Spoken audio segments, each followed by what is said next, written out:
যাজ্ঞসিনীর খুলছে শাড়ি, টানছে ধরে দুঃশাসন। দায় ছিল যার গর্জে ওঠার, নিচু মাথায় সে 5 জন। দুর্যোধনের নগ্ন উরু, ইঙ্গিতে তার ধর্ষকাম। হস্তিনাপুর দেখছে বসে, ধস্ত হতে তার সুনাম। অন্ধ রাজা সিংহাসনে, আর্ত চেঁচান বৌমা তার। নিজের দলের নিদ্রাতনে সব রাজা হন নির্বিকার। কর্ণ বসে হাসছে হা হা, রাজার দলের লোক তো সে। শর্তবিহীন সমর্থনে তাবৎ আরাম সুখ বসে। ভীষ্ম, দ্রোণ, কৃপ নীরব, সরকারি লোক হাজার হোক, রাজার কথাই তোমার কথা, তুমি যখন রাজার লোক।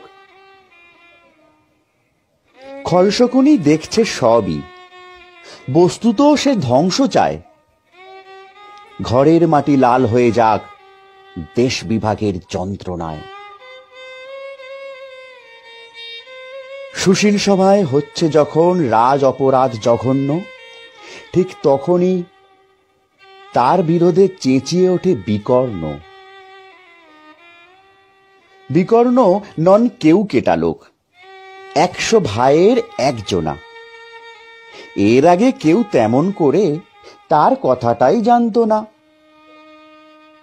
যতুগৃহে কারেনি রা, অন্তত তা নেই লেখা। ভীমকে যখন বিষ খাওয়ালো, তখনও তার নেই দেখা।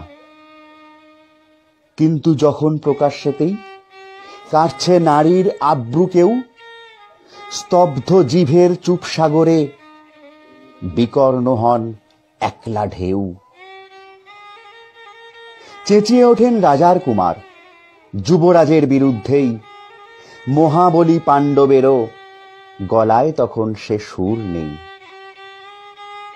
রাজা যখন নীরব থেকে সায় দিয়ে যান ধর্ষণে, ঠিক তখনই সমস্ত যুগ বিকর্ণদের শর্ষণে।